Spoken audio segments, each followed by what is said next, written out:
लोकसभा चुनाव के तीसरे चरण के मतदान के बीच पीएम मोदी लगातार प्रचार अभियान कर रहे हैं अपना। पीएम मोदी ने मध्य प्रदेश के धार में एक जनसभा की। आप लोगों को याद होगा बीजेपी ने एक नारा निकाला है इस बार 400 पार।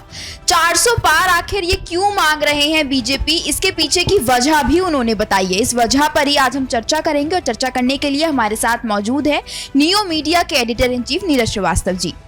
कांग्रेस के लिए खासकर पीएम मोदी ने ये बोला कि इस बार हमें 400 इसलिए चाहिए ताकि कांग्रेस और इंडिया गठबंधन की हर साजिश को वो रोक सके। जैसे कि कांग्रेस कश्मीर में धारा 370 फिर से न लागू कर दे, अयोध्या के राम मंदिर पर बाबरी ताला न लगा दे। ये सब बयान आज पीएम मोदी ने दिए। आपका क्या कहना है इस पे? मोदी को 400 सीटें चाहिए ताकि कांग्रेस कश्मीर में धारा 370 को फिर से वापस लाकर के चिपका न दे, खेल बिगाड़ न दे। मोदी को 400 सीटें चाहिए ताकि कांग्रेस अयोध्या में राम मंदिर पर बाबरी ताला ना लगा दे। देखिए, जब इलेक्शन स्टार्ट हुआ था उस समय इन्होंने एक नारा दिया 400 के पार। अच्छा, ये नारा इन्होंने बिना सोचे समझे दे दिया ना। इनको ये पता था कि इस समय इंडिया के जो भी लोग हैं, जो मतदान करने वाली जनसंख्या है, उनके दिमाग में क्या चल रहा है। बहुत शांति से सारे मतदाताओं ने अपना दिमाग पहले से बना लिया था कि इस बार बीजेपी को सत्ता में नहीं लाना, सत्ता से बाहर करना है। और मतदाताओं को ये पता है कि सत्ता से बाहर करने का मतलब है कि सिर्फ पूर्ण बहुमत में बीजेपी को रोकना नहीं, बल्कि इतना कम कर देना कि किसी भी कीमत पे तोड़ के या खरीद फरोख्त करके ना कर पाए। नारा तो इन्होंने अपना दे दिया, एक मोटो भी दे दिया, फिर बाद में बोल दिया जी ये तो हम देते हैं अपने कार्यकर्ताओं को ताकि ये टारगेट है, इसके अनुसार ही काम करें। असल में इनका टारगेट सिर्फ है 270 या 272, जो जादुई आंकड़ा 272 पार करने का। लेकिन अब इन्होंने जब ये नारा दे दिया, अब विपक्षी दल बहुत आराम से, बहुत धैर्य से उन्होंने अपने सारे मुद्दों को, अपने नैरेटिव को सेट किया। पहले 2 चरण के इलेक्शन के बाद इनको समझ में आ चुका था कि इनके पास अब कोई मुद्दा रहा ही नहीं, और सारे जो विपक्षी दल, जो इंडिया गठबंधन के मुद्दे हैं, वो पूरे इलेक्शन में तैरना शुरू कर दिए। वही सारे आम जनता उसी पे फोकस कर रही है, उसी को देखते हुए लोग वोट कर रहे हैं। अब अभी इन्होंने एक भाषण, मान लीजिए आपने बताया कि बिहार में इन्होंने दिया कि 400 इसलिए हमें चाहिए ताकि हम कल को 370 कांग्रेस वापस ना ला दे और बाबरी ताला जिसको बोले या राम मंदिर को बंद ना करा दे। पहली बात तो 370 धारा इन्होंने हटाई। 370 धारा हटाते समय इन्होंने क्या ऐसा कोई पॉइंट छोड़ रखा है जिससे 370 वापस आ सकती है? 370 धारा हटा दी गई, संविधान में हटा दी गई, इन्होंने पूरा उसको पार्लियामेंट में पास करा लिया। कभी भी वो धारा नहीं हटाई जा सकती, वापस नहीं लाई जा सकती, एकदम ये क्लियर है। दूसरी चीज, राम मंदिर बीजेपी नहीं लाई है, राम मंदिर कोई आम जनता नहीं लाई है, राम मंदिर के फैसले को सुप्रीम कोर्ट ने दिया, इसको फिर से वापस नहीं किया जा सकता किसी। और दूसरी बात, इंडिया गठबंधन या कांग्रेस की बात की जाए तो कांग्रेस ने ही सबसे पहले राम मंदिर का ताला खुलवाया था, आम जनता के पूजा के लिए ताला खुलवाया गया था, ना कि बीजेपी ने खुलवाया था। अब बीजेपी को यह पता चल चुका है कि बीजेपी के पास 2 चरण के इलेक्शन के बाद तीसरे चरण के इलेक्शन में उनके पास कोई मुद्दा ही नहीं है। सारे मुद्दे इंडिया गठबंधन ने उनसे छीन लिए हैं। बीजेपी को मुद्दा ढूंढना पड़ रहा। अभी एक अमेठी का मुद्दा था कि हम राहुल गांधी अमेठी से लड़ेंगे कि नहीं, वहां से भी वो नहीं लड़े। इससे उनका एक मुद्दा और वापस आ गया, उनके पास अब कोई मुद्दा नहीं है। तो अब उनके पास सिर्फ एक मुद्दा है, कैसे भी करके हिंदू मुस्लिम या पाकिस्तान दिखाना। हिंदू मुस्लिम के मुद्दे को भी उन्होंने एक चरण के बाद दूसरे चरण में फैलाने की पूरी कोशिश की, लेकिन आम जनता ये समझ चुकी कि हिंदू मुस्लिम ये करते रहेंगे, इसलिए इनके बातों को सोचने की जरूरत नहीं है। ये जहां भी जाते हैं, इनके कोई भी कैंडिडेट भी जा रहे हैं तो उनसे लोग ये पूछ रहे हैं कि जमीनी स्तर पे आपने क्या काम किया है। हम इस बार वोट मोदी जी के चेहरे पे नहीं दे रहे हैं, हम इस बार लोकल मुद्दे को लेके वोट दे रहे हैं, जो कि इंडिया गठबंधन ने बहुत दिमाग से कह लीजिए या बहुत रणनीति से कह लीजिए, पूरे इलेक्शन को लोकल मुद्दे पे लाके वो खड़ा कर दी। इनके पास आज हिंदू मुस्लिम का मुद्दा भी इनका छिन गया। अब इनके पास सिर्फ एक चीज रह गई है, वो चीज है कि कैसे हम हिंदू समाज में डर पैदा। तो डर पैदा करने का सिर्फ मात्र एक तरीका है। किसी भी आदमी को दो तरीके से आप डर पैदा कर सकते हैं। पहला, या तो उसको ये दिखाया जाए भैया तुम्हारी इससे मृत्यु हो जाएगी। मनुष्य, कोई भी जीव हो इस संसार में मृत्यु से डरता है। दूसरा कि आपका अस्तित्व खत्म हो जाए। अस्तित्व, अब हिंदू समाज का अस्तित्व स्वाभाविक सी बात है, पूजा पाठ या राम या दुर्गा माँ इन्हीं सब से है। इन्होंने वो डराने की कोशिश शुरू कर दी है कि अगर कांग्रेस आ जाती है, अगर कांग्रेस आ जाती है तो आपके साथ ये घटना घट जाएगी। अब इस सेंटेंस को पूरा समझने की कोशिश करिए। जो मोदी जी कह रहे हैं या मोदी जी के सारे ऊपर के जितने लोग हैं जो स्टार प्रचारक हैं, वो बोल रहे हैं कि अगर कांग्रेस आ जाती है या इंडिया गठबंधन सत्ता में आ जाती है तो आपका 370 वापस लाएगी, राम मंदिर में ताला लगाएगी। अगर कांग्रेस आ जाती है, इसका मतलब कि कहीं ना कहीं मोदी जी या इंडिया गठबंधन के दिमाग में ये बात आ चुकी है 2 चरण के इलेक्शन के बाद कि इंडिया गठबंधन वापस सत्ता में आ रही है और ये बाहर जा रहा है। अब बाहर जा रहे हैं तो इससे इनको एक समाज में डर क्रिएट करना है। उस डर क्रिएट करने का सिर्फ 2 ही तरीका है। पहला तरीका ये कि भाई हिंदुत्व खतरे में है, वो आज की डेट में इनसे कोई सुन नहीं रहा है, तो इन्होंने एक सगुफा छोड़ दिया 370 और राम मंदिर पे ताला। लेकिन उससे बड़ी बात यह है कि कहीं ना कहीं बीजेपी की पूरी आरएसएस पूरा ये मान चुका है कि वो हार रहे हैं और इंडिया गठबंधन सत्ता में आ रही है। अभी एक आज का न्यूज़पेपर है the Times of India, Modi ji का एक बयान है, foreign powers are trying to influence our polls. इसका मतलब है कि विदेशी ताकतें हमारे इलेक्शन को प्रभावित करने की कोशिश कर रहे हैं या कर रही हैं।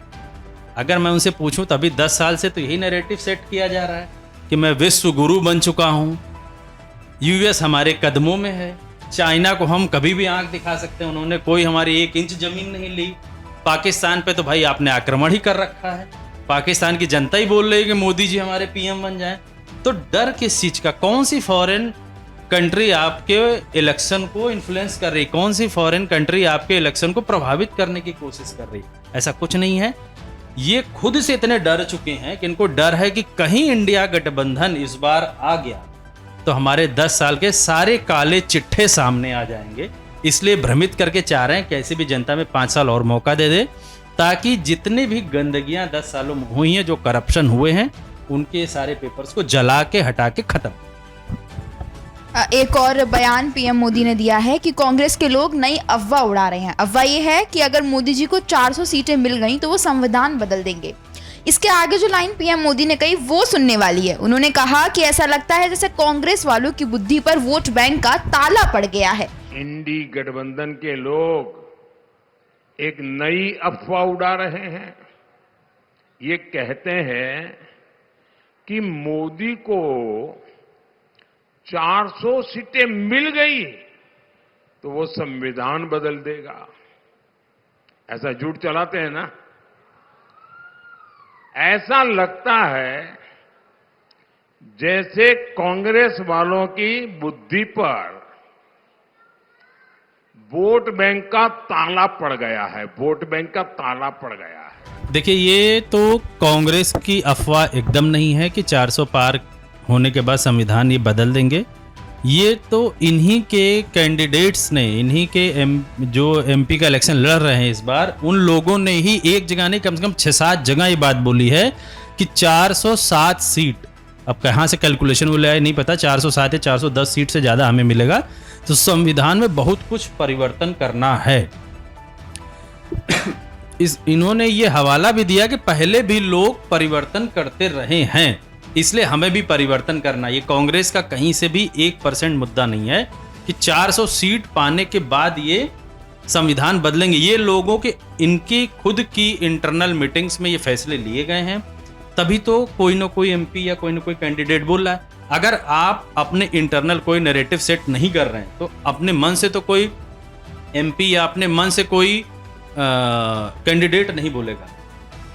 एक चीज सबसे ज्यादा गौर करने वाली बात है कि पूरे 10 सालों में अगर कहीं कोई भी काम हो, छोटा सा काम हो या बयानबाजी हो, तो बिना मोदी जी और अमित शाह के कहे कभी भी कोई बयान आता नहीं।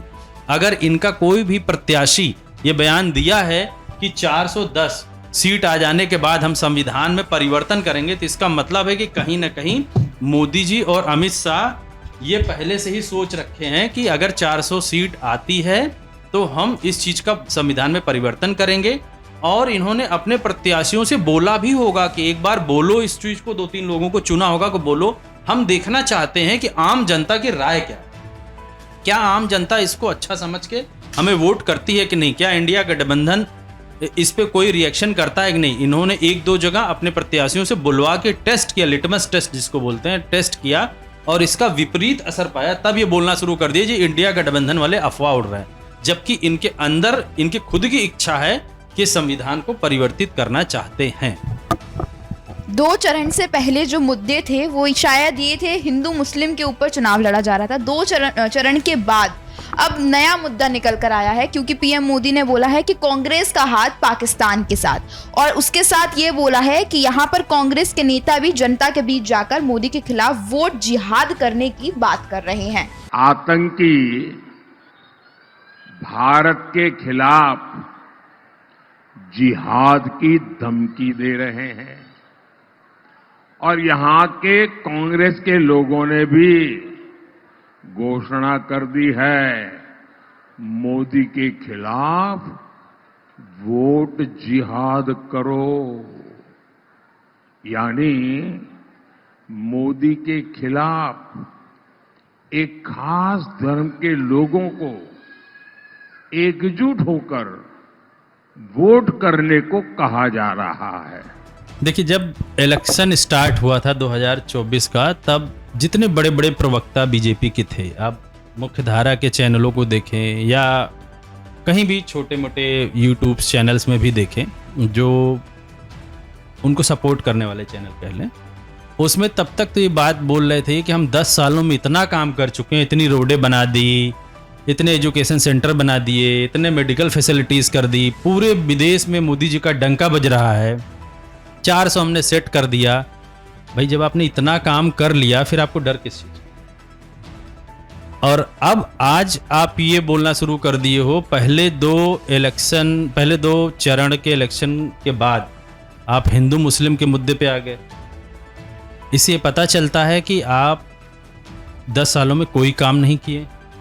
आम जनता अपने मुद्दों पे जब आपसे बात करना शुरू कर दी तो आप उससे भागने के लिए उनको भ्रमित करना शुरू कर दिए। आप सबसे पहले आप ये कहना शुरू कर दिए कि हिंदू मुस्लिम, फिर अब पाकिस्तान आ गया। अभी जैसे जैसे चरण इलेक्शंस के गुजरते जाएंगे, कुछ दिन बाद बांग्लादेश भी आ जाएगा, फिर चाइना भी आ जाएगा। ये सारी कंट्रीज को लाना शुरू कर देंगे, जिससे सिर्फ माहौल इधर उधर हो। लेकिन आज आम जनता इतनी इनकी सारी बातों को समझ चुकी है। इतने मीम्स बनते हैं हर यूट्यूब चैनल्स पे आप जाइए, बहुत सारे लोग मिमिक्री करते हैं। इवन दो मोदी जी की मिमिक्री लोग गांव-गांव में करना शुरू कर दिए हैं कि ये कितना बड़ा झूठ बोलते हैं। तो ये इनका नैरेटिव है, ये कहीं कुछ नहीं है, ना कहीं कुछ दिक्कत। चलिए, 400 पार का जो नारा मोदी जी ने दिया है उसकी वजह उन्होंने बताई है। वजह बताने के बाद क्या आप लोगों को लगता है कि वो वजह वाजिब है? हमें कमेंट करके जरूर बताएं। धन्यवाद।